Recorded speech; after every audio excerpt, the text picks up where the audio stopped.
upon you. You now belong to the only profession licensed to deliver veterinary care to animals around the world, including the immense privilege of compassionately ending life and suffering when appropriate. But as you each know very well, things aren't always a straight, perfect line. Huge achievements only exist with huge sacrifices, and some of those sacrifices are within our control, and some are not. 15 years ago, when I was literally in your seat, the economy was crashing. Veterinary clinics stopped hiring, fearing pet owners would stop spending money on in their hospitals. Many of my classmates graduated without jobs. I actually graduated with a part-time job because the position I really wanted went to another classmate. And yet, looking back, I firmly believe that the lack of opportunities available to me during that formative first year cleared my path for new ideas. And as you graduates know, just 3 months after I sat in the same very seats you're sitting in today, I was inspired to start a business when a client requested that I leave her pet on her lap during euthanasia.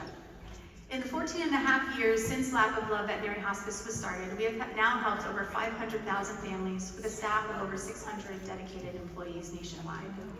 And now as I look at each of you,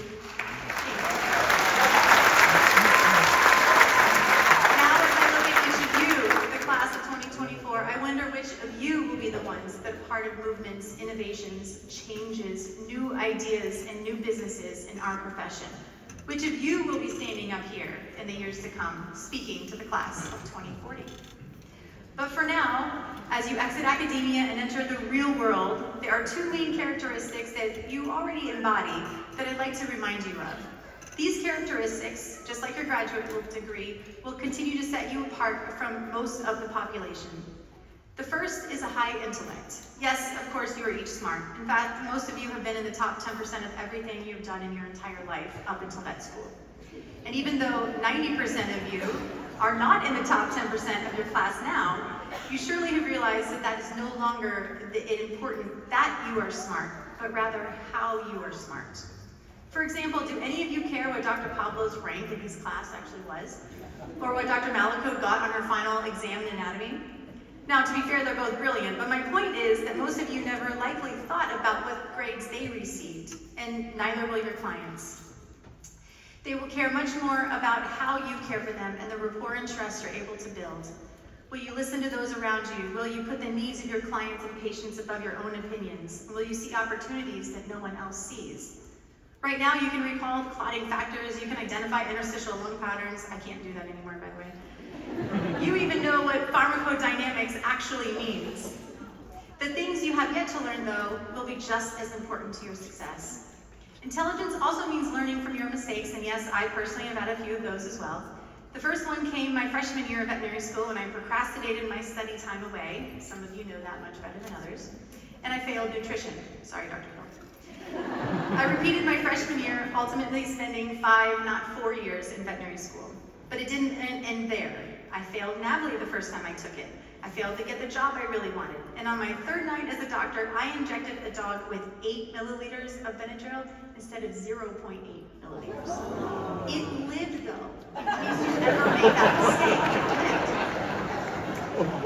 I would even venture to say that I didn't pick the best name for my company, Lap of Love. Let's just say the baker was highly questioning my line of work when I went in to go set up the account. And my gosh, there are so many more from there. But each time, just like each of you, instead of crumbling, dropping out, or giving up, I applied the lessons that I learned to ensure those mistakes never happened again.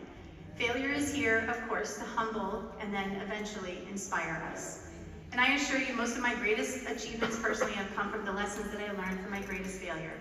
And to me, the ability to learn, unlearn, and then relearn is what intelligence actually is. The second one is grit. So in addition to a high intellect, each of you have something else very unique, something that sets you apart from most of society. No, it's not the slight odor of formaldehyde following you around since freshman year, or the stains on your pants since farm rotation. It's the ability to delay gratification, sacrificing your time and money in the movement for a greater payoff down the road. This, again, is called grit. It's a trend of excellence, an attitude that makes you put your head down and keep studying even when the coffee has run out and your brain is telling you you can't possibly force one more piece of information into it. And most importantly, it's a trend of good decision making. You may think that this payoff you've been waiting for comes now when you walk across this stage, and to a great extent that's true. But if you want to be happy for decades to come, and I mean really, truly happy, not just in this moment, I beg you to enjoy the success you see now without changing your work ethic. Take the same drive to pass a test and apply it to your marriage, to your children, and of course to your profession. And in the years to come, once you find your flow as a doctor and perhaps pay off some of those student loans, remember that these professors standing behind me, remember your time as a veterinary student, and perhaps decide to come volunteer in the academic admissions committee, interview potential veterinary school candidates, offer to lecture for a club, run for office for the FVMA, something to give back to your profession, the very best one in the entire world. Something that keeps you involved and gives you a voice in what our profession looks like in the generations to come.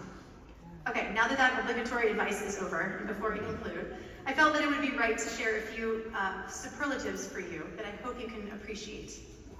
So these superlatives are obviously for just your class. So most likely to attend extra CE for fun, Desiree Owens. Most likely never to step foot in a barn or touch a horse ever again, Catherine Futterman and Jubilee Lassiter.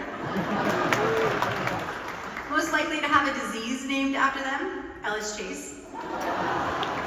Most likely to get peed on by an elephant, Mateo Rodriguez. I'm really sorry, some of your classmates thought that was funny. I don't know right now. Most deserving of an honorary DVM, Lonnie.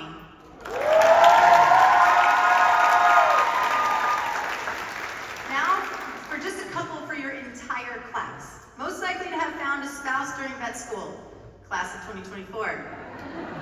Most likely to develop an app allowing veterinary students to learn anatomy on an iPad, class of 2024. And lastly, most likely to have a shiver of fear sent down their back at the mention of Dr. Cook, 2024. I was told she says scaring is caring.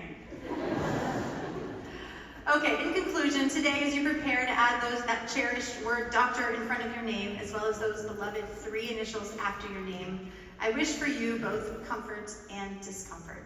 Comfort enough to inspire hope and enjoy the fruits of your labor, and discomfort enough to constantly motivate change. I hope you share your talents with the world, that you won't hide the fact that you're a veterinarian simply because you don't want to see someone's pet photos or hear their story.